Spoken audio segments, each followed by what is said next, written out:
Greetings, fellow travelers, and welcome to The Way of the Showman, where we view the world through the lens of showmanship.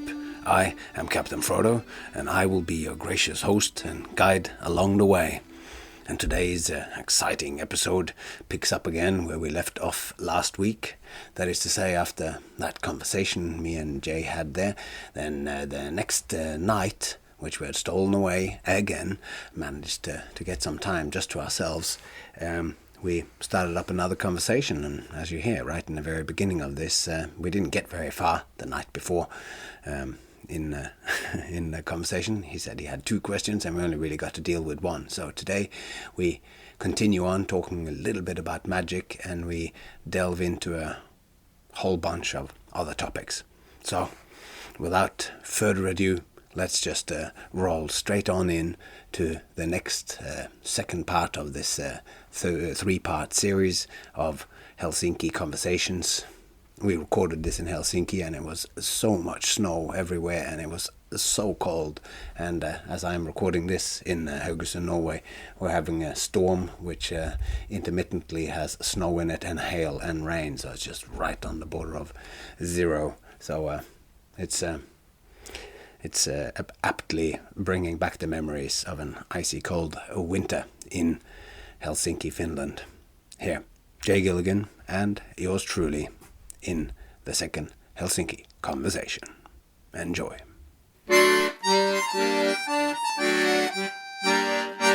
So yes, I had 2 questions I was going to ask you yesterday. We only got to 1. Yeah, we only got to 1. So and actually, I must say, after we spoke for like more than an hour, and I can't quite remember what the question was, because you kept sort of setting up, and then there was questions being asked, and then you kept sort of going on. This brings me around to asking the question. What was the question that you asked last time, just to sum it up so I can put it in the title of the last one? the question was around this idea that for Dani DaOrtiz, as an example, the character was intrinsic to the technique. You couldn't separate them out. Yeah. And I find that really fascinating, this idea that, because people like to talk about character as something separate or something else, right? They always say like, yeah, that's really good, but you could work on your character. And it's like, well, hold on. If my character is, again, linked so tightly interwoven with the, when I say technique, it can be anything. It can be the effect. Yeah, it can be the effect, or it can be the juggling sequence that you're going to show, yeah. Exactly. Then you can't really talk about character as a separate thing. You can focus on it, but that's not generally what people are doing when they talk about it. They kind of imply that you can slap something else on top of it. Yeah. And it's like, well, no, that's not, at least in the case of Dani DaOrtiz, his character, his apparent chaotic nature, his touching, his pointing, his mannerisms, they are the exact technique by which the thing works. And I don't mean his skill as a magician, his technical skill. I'm talking about the psychological effect that makes the people follow it makes the people do what he wants them to do. And this is like when I spoke then in the last time for that question, I spoke about the character, and then you have the material and the structure of it. It's like that the character that's what they're doing. Then all of this, I think also of that as 3-dimensional showmanship. Yeah. It's like there are 3 dimensions to what you do, and those things are connected to having ideas in your thing and making emotional connections and the actual physical stuff that you do on stage. And that, to me, is those 3 dimensions, and you can become a 2-dimensional thing if you don't have a character at all. So the character is like is vanishingly little, and it disappears away. So there are some skills in a certain structure, and the result, more often than not, is that as you watch that act, you don't feel emotionally engaged, because the character is the aspect of what you do which the audience most easily can connect to. You could potentially connect to... Yeah, because even I was going to say you can potentially connect to whether this guy manages to throw the ring up onto the stick, if that's what you do. But even there, if you don't think that's a real person, that he genuinely wants to do it, and then when he triumphs at throwing the ring on the stick, you go, oh my God, that is amazing. That's partly because you're sharing him, and that's the character that really reaches out to move you like that. But if the character comes out and is a real nice guy and then he just keeps going, whoa guys, but he doesn't have any actual physical skills and he doesn't actually do something, after a while you'll go, this guy is a bit of a, he asks for a lot of attention but he's got nothing to show, and then after a while you start to dislike him because he doesn't give it to you, or that he comes out and has lots of skills not in the structure, then that also. So that's kind of like three-dimensional showmanship. And in a well-balanced human being in the world, you feel like, oh, this is a nice person, like, oh, going great, like, oh, we had a good conversation and he made me feel good, and then he showed me something cool. And that's when you see what is an example of Dani DaOrtiz, that he has all these three things. He has an incredibly likable character, and like you say, he's doing all this thing. He's moving around, he's pushing people and going, come closer, do this, and he's touching people and he's leaning over the table and doing all this sort of stuff. And his character is interwoven into the way that he behaves, is completely interwoven with his material, like how he presents it, and also the technique to make it done.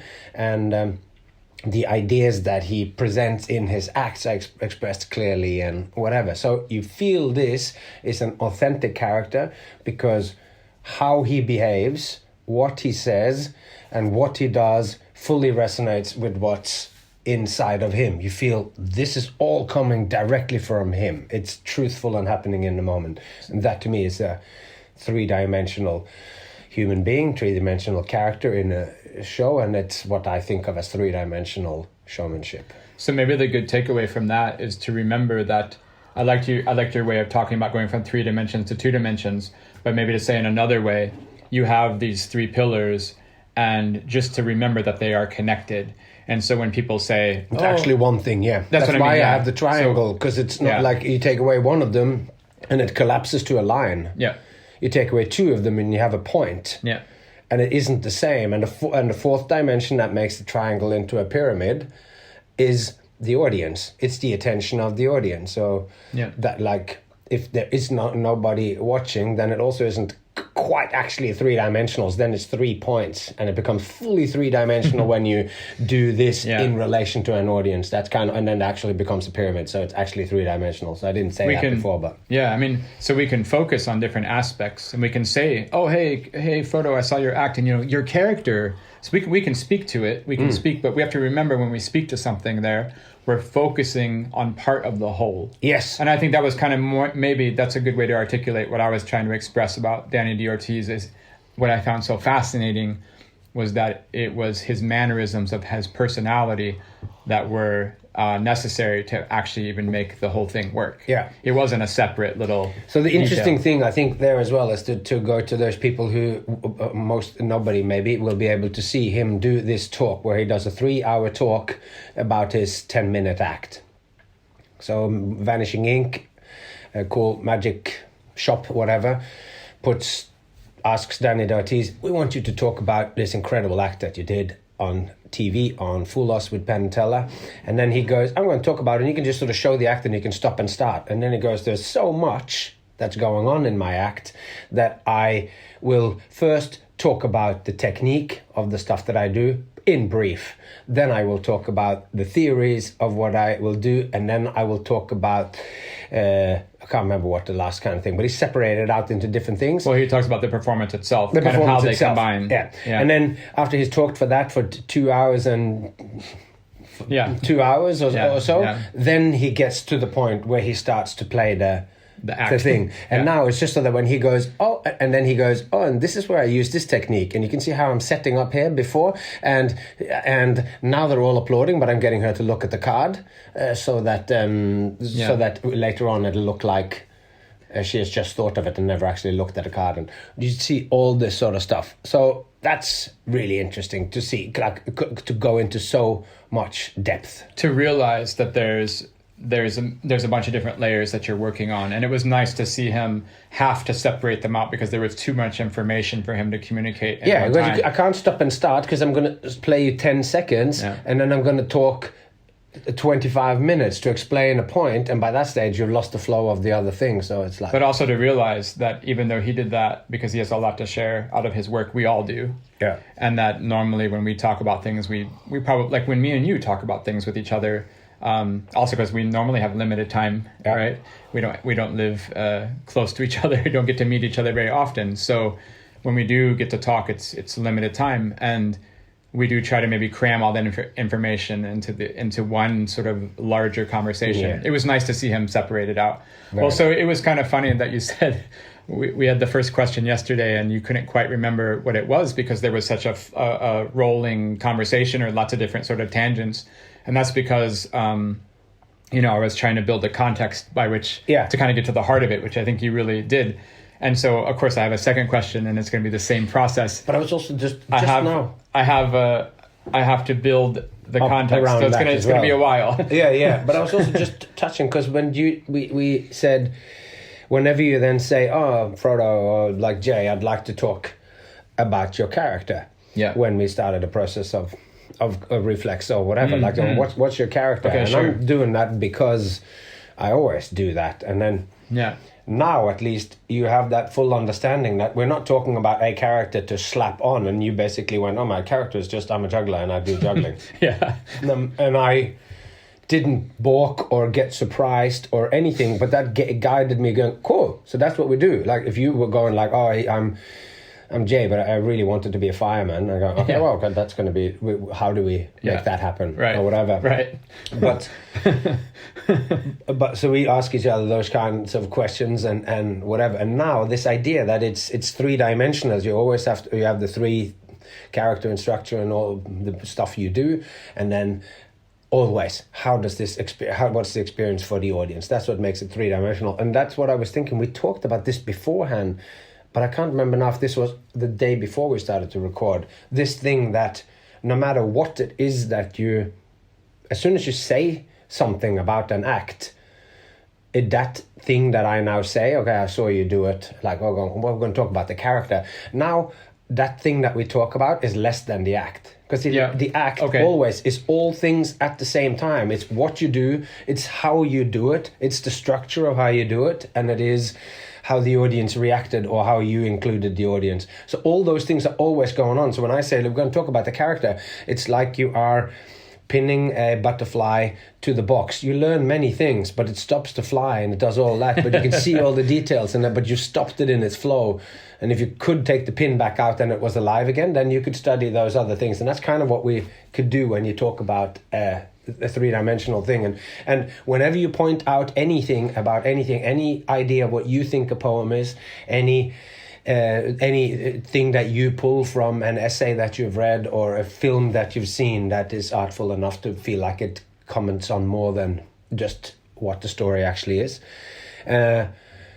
then when you say that, it's going to be less than the whole, because that whole thing will be all those things at the same time, and any theory or any map of that thing will be less than the whole. And that whole, even if you somehow even theoretically manage to describe the whole, you will not exhaust what that thing is because of the point of view of somebody else who brings all that they have in themselves to what it is that they see. And whatever it is that we watched, if it's a crystal or if it's the TV, that thing has a backside that you don't actually see. Yeah. And that is something else, and somebody else will see those things in the same way that when you fall in love with someone, you say that love makes you blind to their flaws. But also what it is that you do is that we all have flaws. I'm a terribly flawed person to try to be with, and I applaud and I'm surprised that my wife can put up with all the stuff that I whatever. But in falling in love, it's not just that you don't see those, that you choose not to, or you don't see the flaws. It's that you see all those things that are wonderful about that person, and particularly in the beginning you don't see anything else because you see all of those things. So, and other people see it and they go, yeah, but she or he is like that, and they go, and he has these flaws or whatever. But in that moment of love, you just see those specific kind of things. So there's always more to it, and you can find and pick it out, or you just see in the show, or you've done something and you can completely pick it apart, but you might still have loved it. No, that's super good. That's super. I'm glad you kind of brought out those details there, because this question kind of comes from that place, and it comes from the context of the first question. So we can kind of build on all that here. Oh, and good, so good. so the thing is, the question I have, I just want to say that I'm going to ask you a question. Yeah. But as it normally goes when I ask you a question, I love it that you have a system in your life. You have this showmanship system. It's a sort of a system of how to understand the work in the world, a system, right? Yeah. So when I throw you a question, I don't say you easily answer it, but you definitely always find where it lands inside your system. And I really appreciate that. Like, you can pretty quickly triangulate, oh, Jay asked me this, and I kind of triangulate the position of where that question is, what points that question's poking at. So I'm going to ask you a question, and I think the answer on the surface is going to be pretty simple, pretty easy, pretty obvious. But hopefully the question will be a jumping off point to a discussion of kind of a deeper discussion of the underlying, things involved. So, because I also have my own idea of the answer to the question. Of course, it's really simple. It's like this. Ever since I was a kid, when I first started juggling, when I was 8 years old, I started juggling. And I guess, I could uncover this more. Maybe I should uncover this more as I get older. But to discover, whoever taught me juggling definitely taught me with a performance framework in mind, which I didn't realize at the time. I thought I was just learning to throw and catch 3 balls. But definitely I've told the story a lot, but it's like, throw 1, throw 2, throw 3, and now smile. Yeah.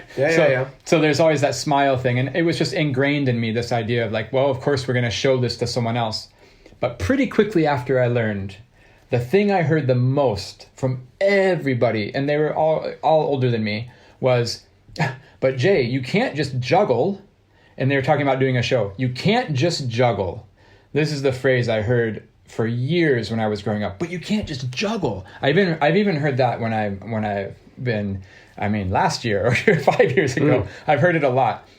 I know what they mean. I have my own interpretation of what that phrase means. You can't just juggle in regards to doing a performance. What they mean is, to paraphrase or to guess or whatever, what they're saying is you have to be entertaining. You can't just go on stage and do the skill. You have to package the skill. You have to make the skill accessible or relatable. You have to sell it to the audience. You have to connect with the audience, right? And so, but the thing that always sticks in my mind, thinking back from when I was a kid, was, you can't just juggle. And so the question for you is, because the fun thing that you said on the first question was that your dad was a little bit pragmatic about what you would do on stage. He was into the construction and the mechanisms of the magic tricks. And so it wasn't some sort of overt conceptual show that you were doing. It was more like your dad would tinker in his garage, and I say that with the utmost respect of tinkering in his garage. But that is what he does. And then he would go on stage and share those wonderful little moments with an audience. And so that's kind of funny too, that it's in that way, it's a little bit, it's not conceptual, it's not grander than just that. But to me, then it becomes similar to the juggling that you're home. You're practicing your skill. That's then what I'm you saying. take that out. Then you go, look at this cool thing that I have /do, or he has made a mechanism. And there'd be a little story with you pick a card or something comes out and this next. That's why I thought of it. Because you brought that up and I was like, oh, that's exactly what I was talking about. So what is your relationship to, if you get my meaning here, what's your relationship to, you can't just juggle?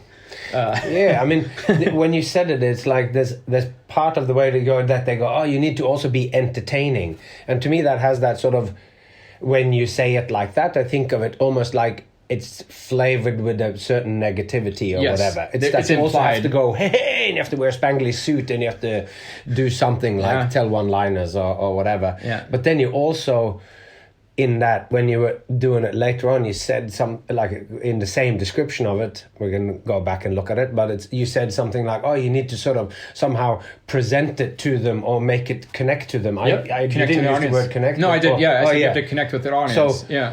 So that's that thing that I go, because you can just juggle, and in reflex, you just juggled. There was no, like, you talked, but all of the talking and everything was to frame the juggling. And like we've talked about on previous podcasts, it was so that by the time that you do your most abstract stuff, people would really start to get what it was. And you can do it with, you could also do it abstractly, where you're just starting with something simple and then it builds bigger and bigger. It's like if you do 7 balls first and then afterwards you do 4 balls for a little bit and then you do some ball spinning, and then if it's just a jumble of things, and then you do hula hoop for a little bit and then you stop and you do some isolation and then you go. Then the people don't know, what is this? How is it actually going? But if you put it, you just have to take the audience's experience of what you do. And we all like things that are structured nicely, like a movie that needs to be well paced, and it needs to. You can't just show a bunch of pictures. You can't just show a bunch of pictures, and then but you can, like things like the La Jetée, or whatever it's called, the movie that inspired Army of the 12 Monkeys with Bruce Willis, the Terry Gilliam movie.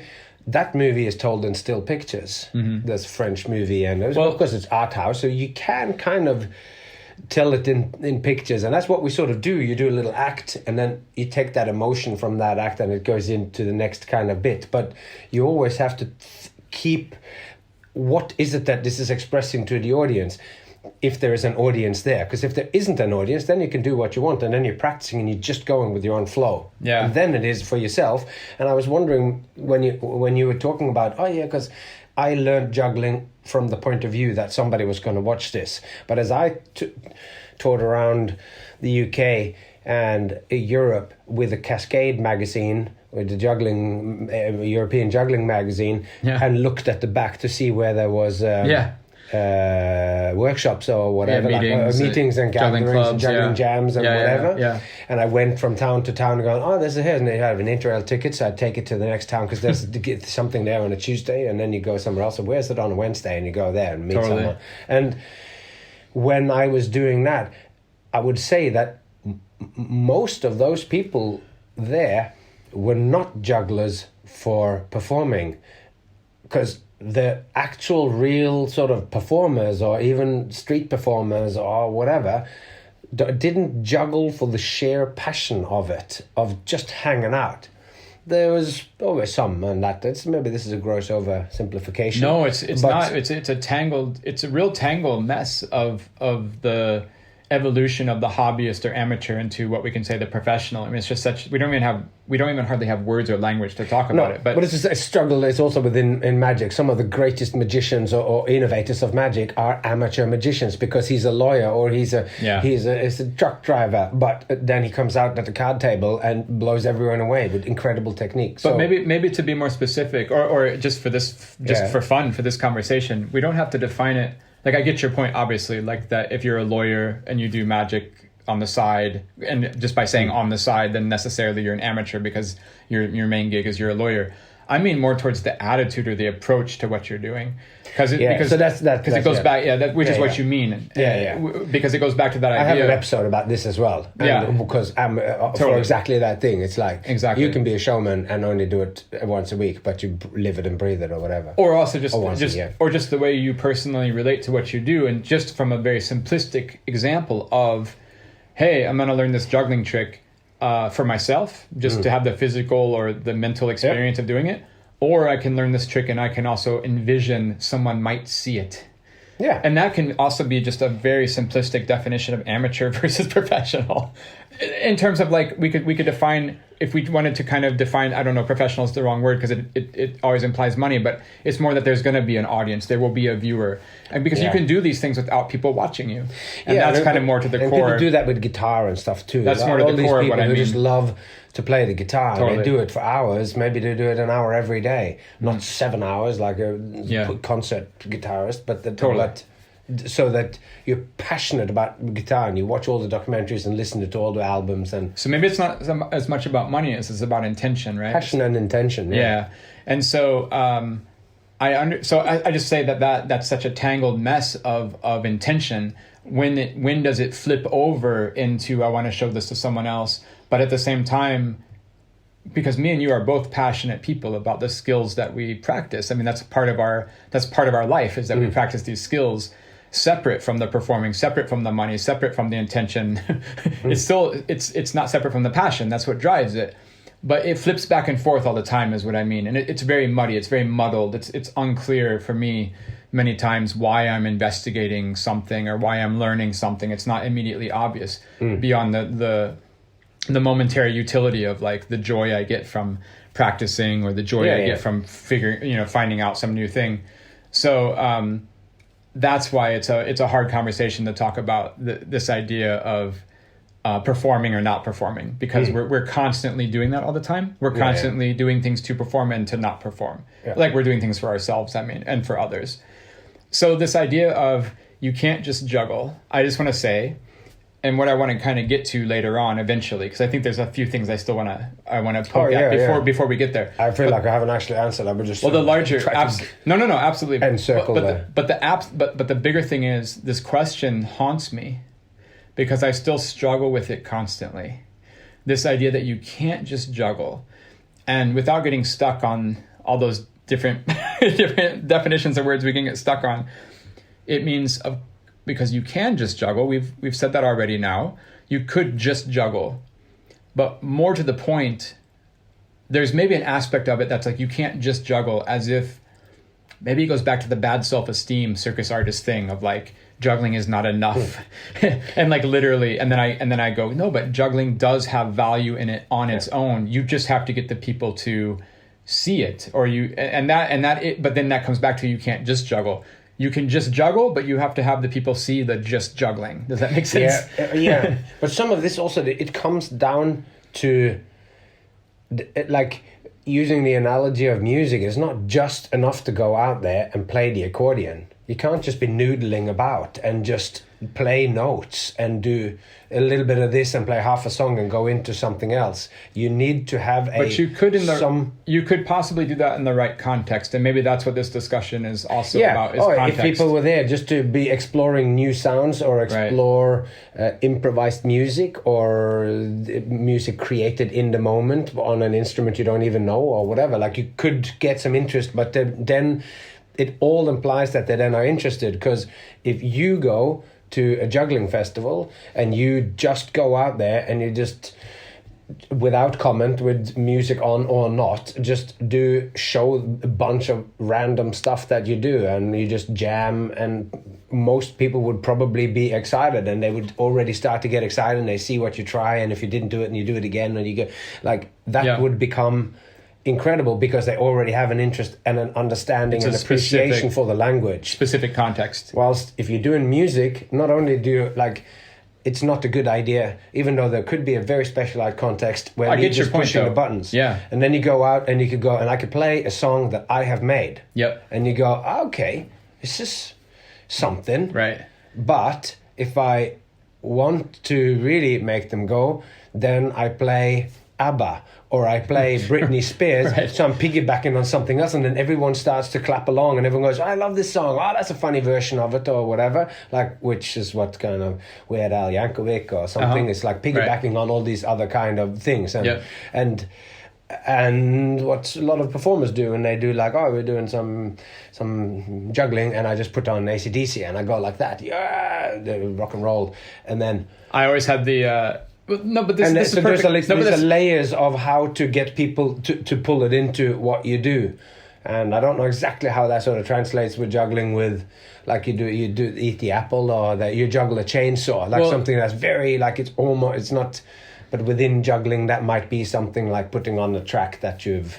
No, it's funny. Stick with the AC/DC thing, because there is a quintessential example I have in my life, which was, I remember growing up, I had a really formative moment when there was a juggler who was going to do some performance, and everybody was super hyped and really excited. Oh man, he's going to go do the thing now. Oh yeah, what? And I didn't know him. What did he do? Oh, he does this amazing Indiana Jones juggling act. And in my mind, I'm not joking. I mean, I was like 14 or something, and I was trying to envision like Indiana Jones juggling. So he's going to juggle the whip, and he's going to have the bag of sand, and he's going to have the Ark of the Covenant, and he's going to juggle. No, you know what he did? He comes out, he wears a fedora, he has some khakis on, he plays the Indiana Jones theme music, and then he juggles the juggling clubs, and then that's the limit of the that's the limit of the theme. And that really... Did I tell you I, for real, did an Indiana Jones straitjacket escape? No, I didn't know that. It was based on the same thing. No fedora, though. Okay. No leather jacket, no that, khakis. Right. No, it was just the theme me song? in the tuxedo pants that I had, and my dad put the straitjacket on, and we played in the belly of the steel beast from Indiana Jones and the Last Crusade. Okay. That was my Indiana Jones act by that standard. And he was even more advanced than me. But the thing is, yeah, absolutely. But the funny thing is, I mean, I get what you're saying, but the funny thing is, that does completely address the comment, you can't just juggle.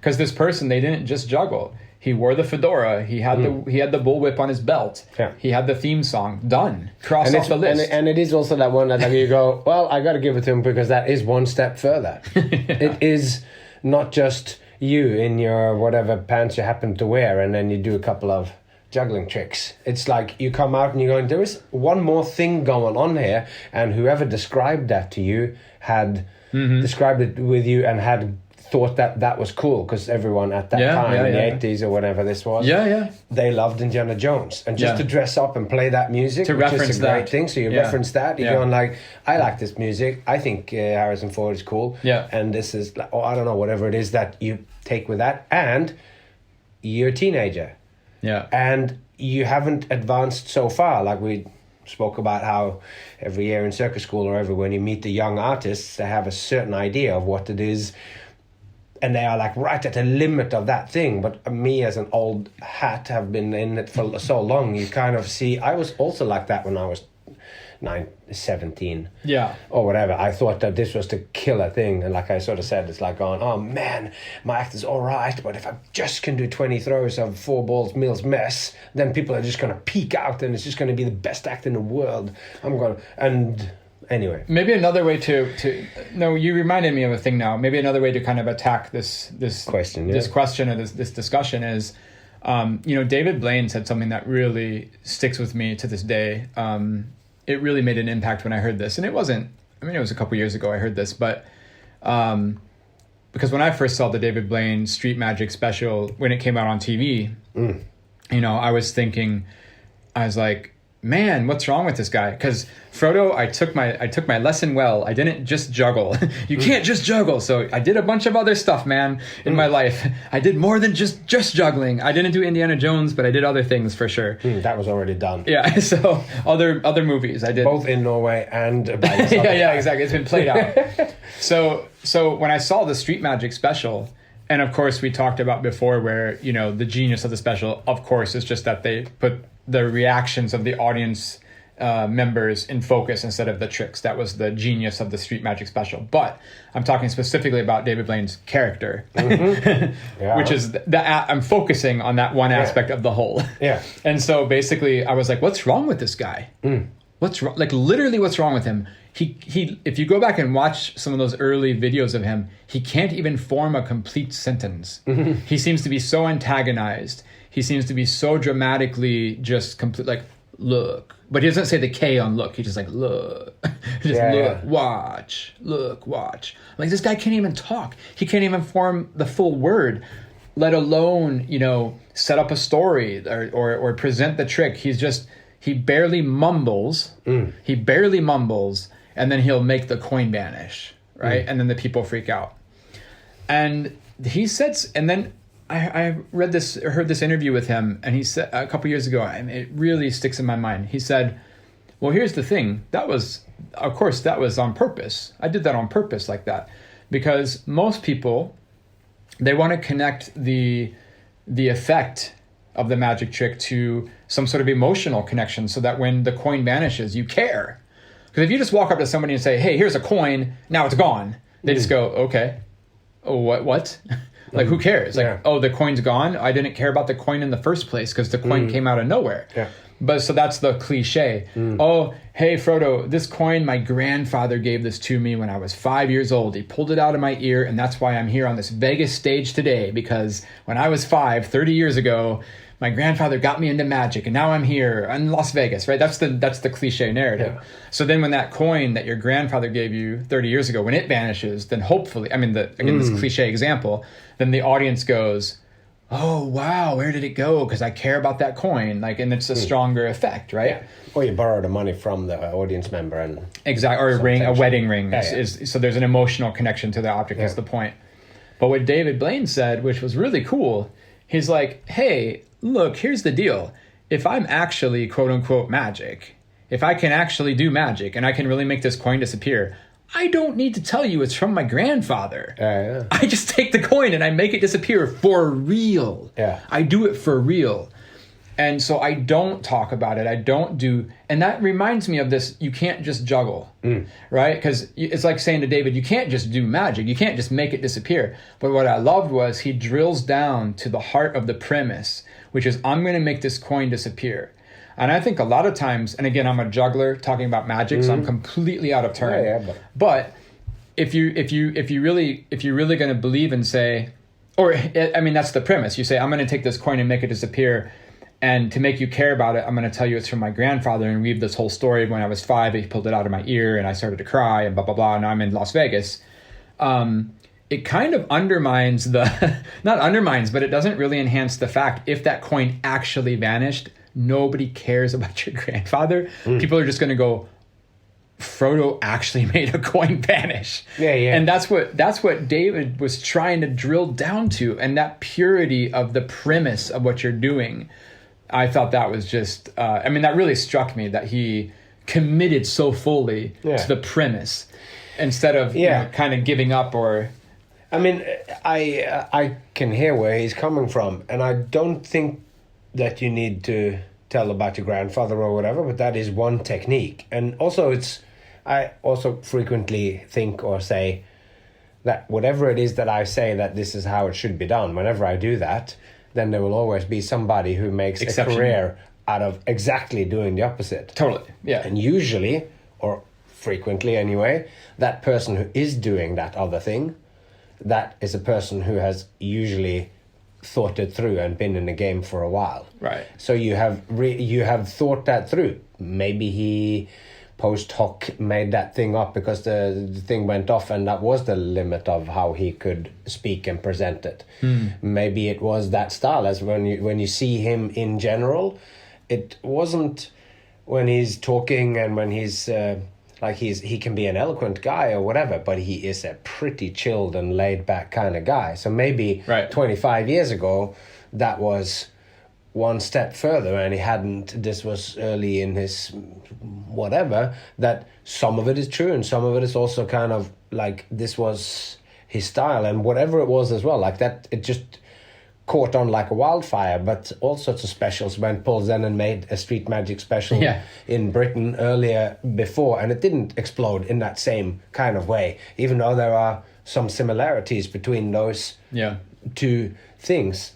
And whatever it was that he did, it just killed. So that's one thing. But the other thing is, I agree, like the fact that he had that in mind and had that intention, and to the specific people that he showed it to, all of those things came together in just the perfect way. That kind of presentation on the street to the kind of people that he was sort of hanging out with at the time, or where when he walked up, it was the right presentation by the right guy at the right setting and the right time. And he did it with 100% conviction. Didn't even like, oh man, look, right. Okay, yeah. Gone. Boom. Done. That's it. Yeah. I don't need to say more. No. And he doesn't say that, but that's my silent script. That's his, on the that's radio. His monologue. Goes, yeah. He's just in the he's not doing ta-da. No. There's no sprinkling of dust. There's no. It's that just was the other thing happened. he said. That was the other thing he said about the technique of this. Yeah. The other thing he said about the technique of never talking, or not talking much there at least, is when you do the effect, you just shut up. You just let there be silence, and you let the spectator fill in the silence, they will, right? It's so true. Yeah, that's really interesting. So you don't say "ta-da" because you don't need to. You just stand there and you look at them, and you look at them equally as confounded, and you go, "I don't know." Hardcore, like pull no punches magic. Yeah, and then afterwards you leave it.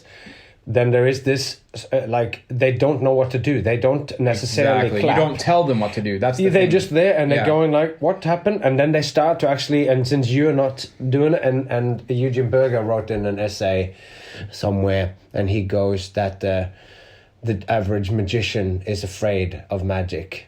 Yeah. That's yeah, why I've heard this, yeah. People do the magic trick, And and then almost immediately they stomp on it with a joke, They or with a move on, comment, yeah. or they move on, Yeah, or they yeah. go. They don't let it hang there. No, And Judenberger is making the point that it's in that moment that the magic solidifies in their mind. It's when you got to be brave. sit there and be brave and go. Yeah. And it's easier to do comedy magic, because if you stuff the trick up and they know what you did, then you can always just like do waka waka waka. It's just a joke. Hey, whoa, let me play the saxophone for a little bit. Yeah. Like, not because I don't just do magic. I don't. No, but I don't just do magic. No, but I mean, Dani DaOrtiz, the way he deals with that is he doesn't announce ahead of time what he's going to do.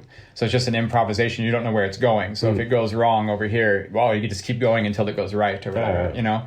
Well, so one thing that you said a good thing there. So connecting this idea from David Blaine, why it connects to this thing of you can't just juggle. What really appeals to me about David Blaine's technique of, I'm going to do quote unquote, again, real magic. I'm really going to make magic speak for itself. The premise is this coin is going to disappear. He doesn't skip. So many of us performers, I think, I'm going to talk about myself, but so many of us, we skip ahead. So this thing, hey, Jay, I'm 10 years old. Hey, you can't just juggle. And then in my mind, I'm like, okay, well, if I just juggle, the audience is going to be bored. So I'm not just going to juggle. I don't even give juggling a chance. That's what I mean. And then when David Blaine's like, I'm not going to tell a story about my grandfather, what he means is he's daring to stand up and say, hey, I'm going to give magic a chance to have an effect. I'm gonna give the audience the benefit of the doubt that they might actually want to see what I'm gonna do. And I think that's been a monkey on my back for a lot of my teenage years of this thing. I'm like, you can't just juggle. It was really imprinted in me to the point where I'm like, man, if I just juggle, or if I don't do something else to kind of not apologize for the juggling, but definitely to accompany the juggling, then nobody's gonna like it. And what I found out, though, of course, in other moments of my life, and maybe some of the more successful moments in my life, is that the times when I did let the juggling, like you're saying, speak for itself, it kind of went better for me. So that's always a struggle that I've had to overcome, or I still wrestle with, like mentally sometimes, where I'm like, it's not that I have bad self-esteem about my work or juggling in general. I think, and just maybe we can on the record say this, that there is, it was Luke Wilson who always said that jugglers are the ones who are perpetuating our own worst stereotypes. So there's one of them which goes, people hate juggling. That's like always that's a stereotype. And it's like, well, people don't hate juggling. People also don't like juggling. They don't hate it or like it. It's not a thing to people. They're indifferent to it, and then you present it to them, and I was going to say, people also have like badges that says I hate card tricks or whatever at magic conventions or whatever, and they go, so you do, but everybody loves magic and juggling if that magic and juggling, as Eric Aubrey say, if it's in the genre of good. If it's good. If it's in the genre of good, then we love it. We like good things. I don't know if I like card magic as a general thing that I'm like going, we got to go and see someone's doing the card magic. Let me lean over and have a look. Because a lot of the time it is just like, here's a deck of cards, take one, shuffle, shuffle, shuffle. Was it this one? Yeah, man, I'm sweet. But then you see somebody who does it, like Juan Tamariz, or one of his pupils, or whatever, star students of Dani DaOrtiz. And card magic is the deck of cards becomes like the skateboard, where it's simple, but it's all endlessly complex in the hands of this guy. And although we're only picking cards and we're tearing and doing stuff with cards, it seems like a complete show. Well, so I think I get you. But so I think I can articulate something here, and hopefully with everything we've said before, this makes some sense. So basically, hey, you can't just juggle, and then the answer is yes, you can just juggle if it's good. Yeah. Like conceptually, that's what I'm dealing with. You can just juggle if it's good, and then the fun question is, how can that be good? Yeah. And you can replace juggling with any word. Yeah. Right? And I always do in showmanship. It's like we can talk about it. It's whatever it is that you're presenting. But I completely lost my thread here. I was going to say, going back to the music thing. Sure. If you are just starting out or whatever, doing the troubadour style of if you're playing guitar or whatever, and if you're singing Let It Be and you're singing Let Me Entertain You and you're doing this, then you have then you know you have a hook on it and people are going to sing with you. But you have to have a different kind of charisma and a different kind of skill in songwriting for you to get up onto that stage and to captivate people with music that they've never heard before. And on the first presentation of it, but you can still stick to a normal song structure so that they recognize that at least. And then you go, well, that's it, with more charisma, with more skills in creating songs, creating acts, creating pieces of magic, then you need something more to make that in the genre of good. It's easier to do something, okay, I'm going to juggle and I'm going to throw the ball on, I'm going to eat the apple at the same time. Yeah. It's like a cover song in juggling, and it will get them in even when you do it badly or whatever. And then you can create something new, like a new prop that you introduce into it. And then you need to be more skilled to be able to manipulate this thing, and you need to be able to connect to them through that way. And then maybe then if you are even more, you have more thoughts and more ideas, you can be going out there and just noodling away on your guitar in front of them, and that they really get into it. And you're playing with silences, and you're playing with this, and you're changing rhythms, or you're going. But to captivate the general public with that, something very special needs to happen, and a very special atmosphere needs to be, like if you do that in an art studio, and then that might work. But if you do it in a pub, it might be difficult because the setting is wrong as well. So there's that sort of, maybe there's a layer of there, and you're going, in that setting you can do it easily, and you can do like, and I'm always, this is part of one of my key things is how much culture, how much art, how much depth can I put into an act and still captivate the pub audience or so. Like, can you do the troubadour and somehow be completely original within that, as a goal? Or like, do you use the first couple of songs just like they do if you're playing contemporary classical music? To sell the tickets to that thing, they might do Beethoven's Fifth first and end up with the Nutcracker, and then in the middle do some contemporary music, which is more difficult to get a big audience for or whatever. Well, I think you uncovered a really, really great thing there, which is maybe the other thing that always maybe made me. I was really antagonized. Clearly, I still not over it. Whenever I say it now to you, I still my say... My whole book is about, but do you have another job? That's part of the key. Okay, sure. So I still, even when I say it now, I'm like, you can't just juggle. I still put that inflection on it. But basically, that's a great thing you uncovered there. It's not just what is said in that phrase of you can't just juggle. It's also what's unsaid in that phrase. And what's unsaid is, it's like you can't just juggle. And that's talking about whoever you're saying it to. That's talking about the person doing the juggling, for example. But there's so much unspoken baggage around that phrase with who, exactly what you said. Where is it going to be? Who's going to be watching you? What are you doing it for? What's your motivation? When are you going to do it? What do you want from it? What do you want from it? Right? So it's kind of weird. It's kind of a thing of like, hey, you can't just juggle. You have to do something more. And it's like... But that's that thing too, because it's implied that you can't just juggle. Okay, and we're going, fair enough. What is it that we need to do? Well, and then that person will say what their interpretation is. And I'm reminded again of Neil Gaiman, who says whenever somebody critiques your unfinished work, they will go, there's something about this section here that I don't understand, or this is not so good, doesn't flow, or whatever. And then when they find something that they are putting their finger on, they're usually right. There's something there to be discovered. And when they then share with you their advice as to what you're going to do to fix it or to whatever, then they're always wrong, or usually always wrong. Right. So he says that as advice. And when they go, you can't just juggle, but when that person then adds their thing on, you also got to have some pop music going in the background that people can connect to, because they are bored by the juggling, and then you can mime the song words. I don't know. So that's and then they go, I don't know about that. And then you go, what is it? Oh no, you got to tell jokes.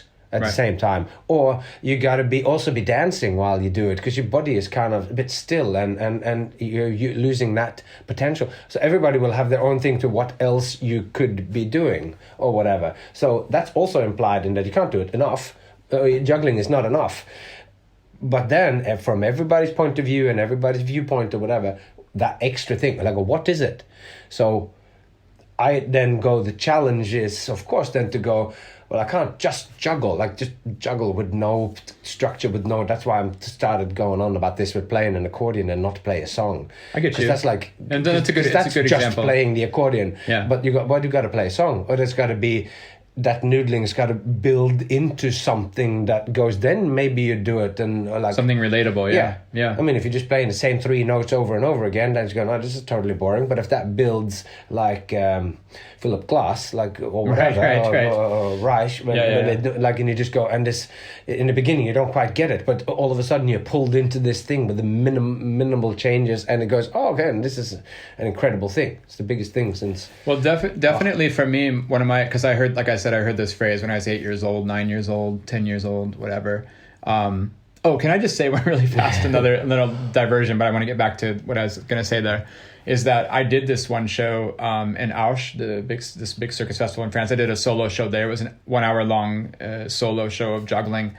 And I had this performer, I'll tell you later who it was, but we'll just say this one performer came up to me after the show outside the theater, and he said, but you it was 1 hour of juggling. You juggled for an hour. And he just couldn't comprehend, because I didn't tell jokes, I didn't dance, I didn't sing, I didn't for an hour you juggled. And he just kept repeating that to me. And inflection, positive or negative? Or no, just negative. Mind blow? No, negative. Oh, negative. Completely like you can't. Like, you can't do that. Like, what? Like, you just... That's funny, because yesterday you were like going, when you went to the juggling convention, as soon as that person started telling a joke or pulled out one of those felt rings and did some shopography, you'd be going like, boring. Yeah. Next. Get the hook out here. We like, show us some tricks. It's like... But it was just even funny that, like, I had gotten to the place in my career. I mean, you don't just go to Osh. I mean, you don't just rock up there and do a show if you want to. You gotta build a career to get there, right? Yeah. So I go on this journey through my life of not just juggling, Frodo. Yeah. And I get to the point where I can present my work. I'm gonna just juggle because these guys understand it, and then some crazy juggler stands there. That's kind of my point, though, is that I don't think I was just juggling, right? Like, I had played the game. I played the game with all the tropes, man, with the music and the costume and the composition and the politics and the marketing and the title. I mean, all these things are not just juggling, right? And I managed to get to that place to have people see, to even have this person see my show is such a struggle, a mountain to climb from my 8-year-old self who can't just juggle. Yeah. And then I go do this show of 1 hour of juggling. I mean, admittedly, I didn't do any other circus techniques in the show than juggle, but if you ask me, I mean, you've seen my work, man. You know when we say, oh, you're going to juggle for an hour, you know now that you met me, that's going to be okay. Do you know what I mean? Exactly. So it was just hilarious that this guy came and was like, but you just... He didn't say just. He goes, you juggled for an hour, and like he just couldn't understand how that could be possible. And could when he calmed down, could he say what he thought that you should have done, or what did he intimate what it was that the show was lacking? We can just say maybe in an easy way that you had mentioned, if I can say that, or you mentioned recently you saw Cirque de Soleil on TV, and you couldn't maybe fully relate to maybe the aesthetic or the style or the tropes that's going on in that kind of genre right now. Yep. I think it was the same for him. Like he came to see my show and was just like, this is not what's happening in my world. And I think he put himself in my position, and he was thinking, because he was a juggler, and he said, I think he didn't say this, but if I kind of, think back on it, he was kind of saying, if I did what you did, I would be shot. Kind of thing. Like he just couldn't believe that I could, quote unquote, get away with that. He was like a commercial performer or whatever. No, well, anyway, okay, but it was just kind of funny. It was just kind of funny this thing of like, even when I tried I built my career of not just juggling. I always believed in juggling, and juggling was the main thing. But even then, when I got to that kind of quote unquote peak at that moment, it was still just juggling. Yeah. No, but anyway, what I was going to say is when I heard this phrase first, I was 8-9 years old, and my first response was to well, not Indiana Jones, but honestly, it was to put on I think I had a red bowler hat. I had red sequined suspenders and a red sequined bow tie. And what music? I think I used the music Cats or something. I recognizable music. I think it was from the musical Cats or something. And it was. And that was kind of my first step. That was my first step of like, oh, okay, I can't just juggle. So like, I have to acknowledge that people are going to look at me. Therefore, I'll wear something special, and I'm going to play this song that other people have heard before, which you've already mentioned now a few times. And so that was kind of step one of like, how do you advance from you can't just juggle.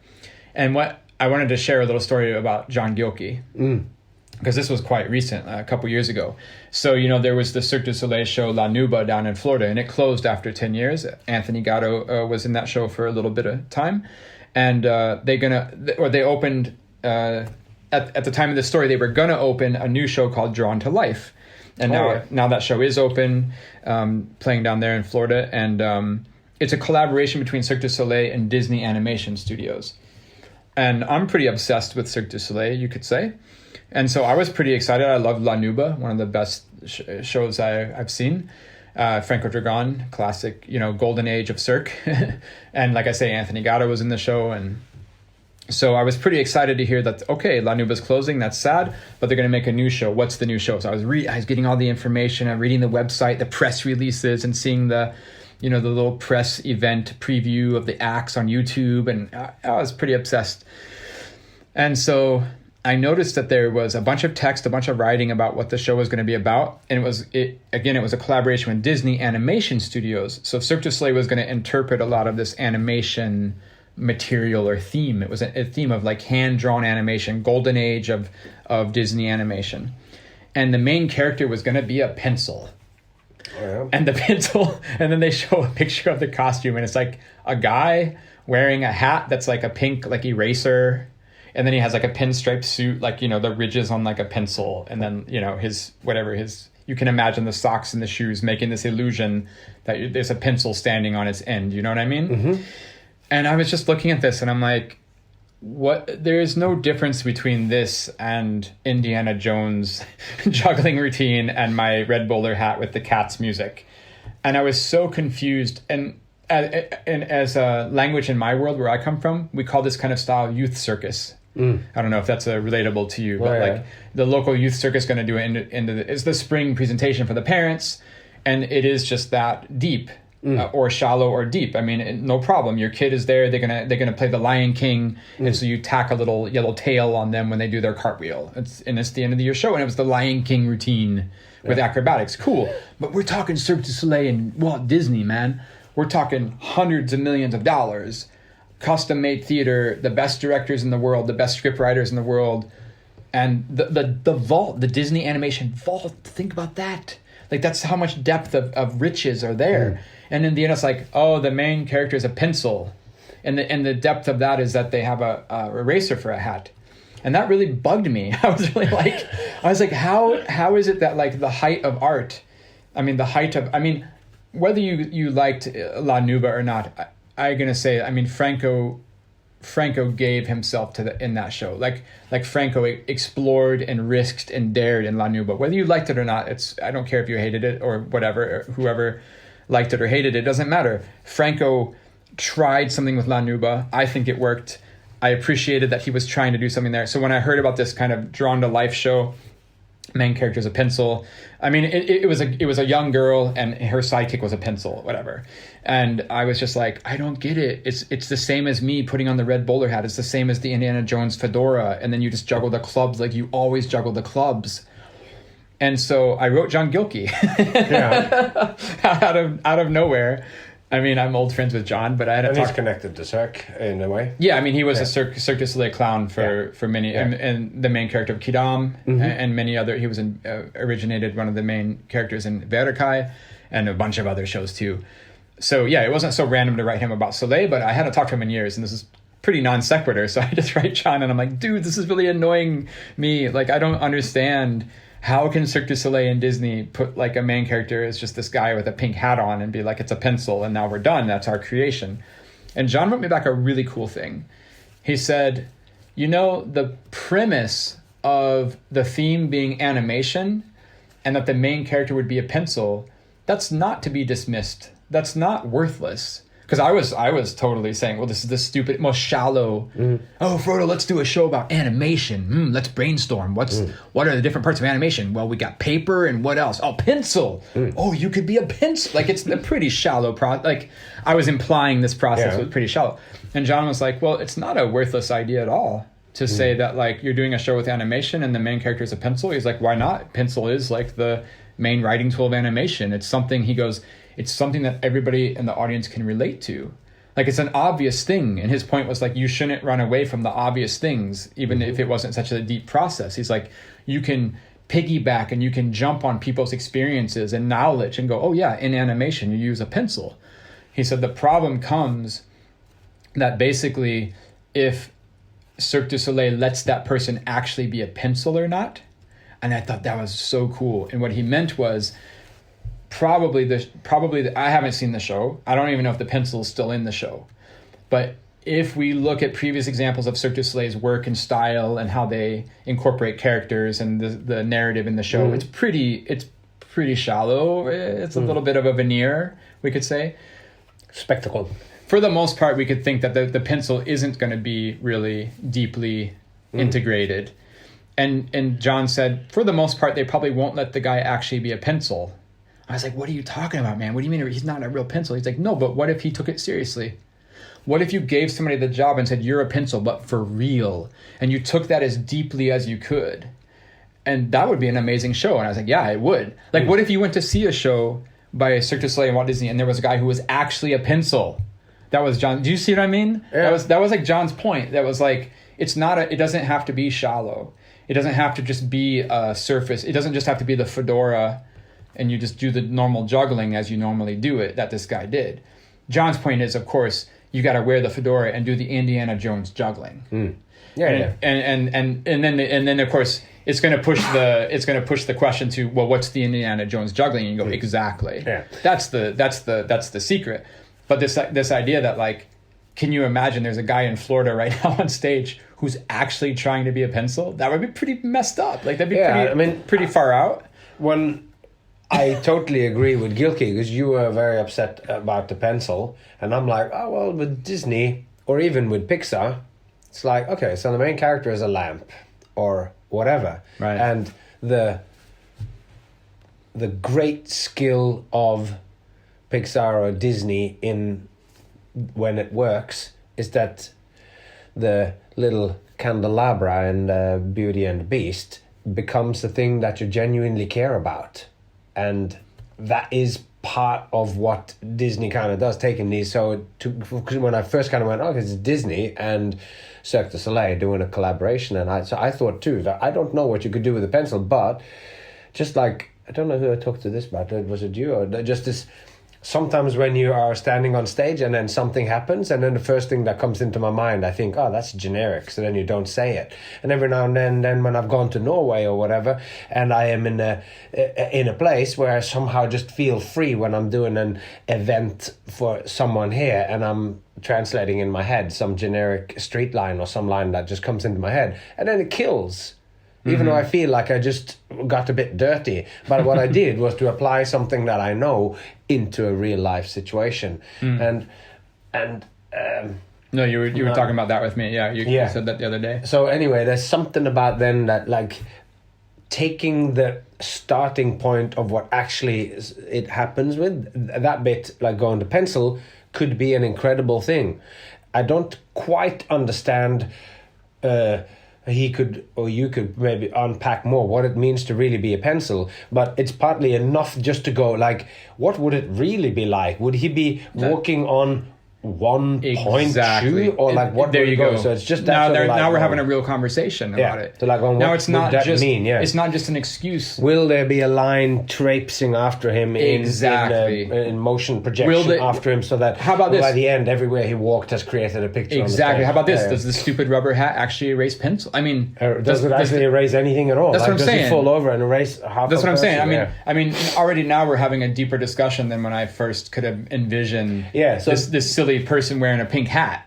And you go, oh, because it just relates back straight to this Indiana Jones juggling or this youth circus kind of. Is it just a pencil, and then the pencil is just your daughter wearing a pink hat, and you just go, and that's it, and you go, oh, that's cute, and nice, you go, oh, Disney animation, oh, there's a pencil, and it's like that's the end of the story. Yeah. And so the reason I bring that up is because this idea of like you can't just juggle, and then you kind of your first thing is in one way to I don't want to say again slap meaning onto it or try to slap some extra layers to it, but those you have to be consequent with it. I think you could do more damage by trying to dress up and the for example the juggling and not following through like the Indiana Jones thing. Yeah. Honestly, when I saw that dude, was it entertaining? No. I'm sorry. Well, like, maybe it wasn't to you, but maybe somebody out there was just like no excited. No, what? No, hold on now. Now we're getting to the heart of the matter. Hold on. Frodo, listen, I am glad... This was objectively not in the genre of good? No, listen, here's the thing. I can explain it. I'm glad I saw his act. You know what was good about his act? Not the fedora. No, but seriously. The juggling was the good bit? Or he was the good bit. Who cares? It doesn't matter. But I see this all the time. People will do a performance and they will have some overt characteristic to the performance, either whether it's the theme music or it's Indiana Jones or it's Disney's Frozen or you're a pencil. I don't care. Pick something. Or you're a tennis player going through two tennis rackets. I don't care what it is. What you want to do is you want to walk away from that act and you want to have a conversation with a real person or an imaginary person. It doesn't matter. The conversation, which means you have it with yourself. And you say, man, I really enjoyed that. Okay, why did I enjoy that? And if you walk away from this dude, go, well, it was amazing. The first thing out of your mouth, you go, because he had a bullwhip on his hip. There you go. Now he kind of cracked something with that Indiana Jones thing. Not a chance when I saw that act. Nobody talked. It was just a stupid excuse for him to be there. It was just do you know what I mean? It was like a collective kind of agreement of like, we all have to wear this. We all have to watch him wearing this hat so he can be on stage. Literally. Do you know what I mean? Like, it's like we all kind of just agree that this is... well, he's going to wear the hat so he can, because he can't just juggle. But he's going to wear the hat and we're going to love him for him. We're going to love him for the juggling he did. But I think about this a lot. I really think about it. I go see these shows, a lot of contemporary circus shows. And here's a great example. In Sweden, there's been a lot of shows where circus has been combined with opera. Yeah. Circus has been combined with theater because, of course, there's the whole economic structure of politics of why that gets bought and sold. And here's the thing, man. You go see the show, or you go see a show and there's a theme like you're going to do the theme of recycling, or you're going to do a theme of climate change, or what, It's pretty trendy right now to do these contemporary circus shows with themes. And when you walk away from that show and you ask somebody from the general public, or you ask yourself, or you ask your friend, you're going to have a discussion. And what you can do is you can say, first of all, did I like the show? You go, I'm glad I saw it. I liked it. Okay, why did you like it? Man, I just want to say, at least in my experience, it's never the number one thing is, man, I like that opera because the bassoon player did a really fast trill at minute 2 hour and 38 minutes, It's always like, oh, I love the opera because the teeterboard act, they did a crazy sequence with like triples back to the board, right? That's the value there. And that's what irks me, or that's what makes me confused, or makes this whole conversation about you can't just juggle. Because just juggling, you can't just teeterboard, you can't just circus, you can't just sword swallow, you can't just tap dance, you can't just whatever the skill is. Because I think these skills are powerful. When people go see circus and opera, I just saw one here in Helsinki, the circus opera here in Helsinki. People in the audience were losing their minds. They were not losing their minds because they were hearing Carmen Burana for the 100th time. They were losing their minds because somebody did a double layout back to a Russian bar. That was powerful. That was something meaningful to them, right? And I'm not saying the music detracted, and I'm not saying that the situation... but that was all part of the set and the setting of the thing, and it's now been elevated or combined with high art, like opera is pretty sort of high art. So now it's in that setting, and you get the feeling, oh, we're getting the best in the world, and then you see it more clearly because it's in that thing, and they don't have to sell the show in it's not in traditional circus in a small town or whatever, even though that act might be seen in that. It's kind of ironic then that all of the accoutrements or like the decoration around the circus allows the circus to just be circus, and have the impact as but maybe to a certain, like, I don't know how that guy juggling there with the fedora and Indiana Jones, maybe though at the event or whatever they would book him because he did that, and then those people would get to see juggling, and it was the fedora that made them enjoy it, just like they listen to the opera, and then you do the things, and then they see the skills for what it was, because you have that hook that somehow grabs them. You have the music and you have that thing. Now, that's the function of having it even be in front of their eyes. Yeah, so that guy got the gig because he wasn't just a juggler. Exactly. He was Indiana Jones doing the Indiana Jones. And that goes back to that idea of like, in this phrase of like, you can't just juggle, or you can't just sword swallow, or you can't just whatever. It also goes back to that, again, the unspoken parts of that, of like, what is the mechanism by which work is seen?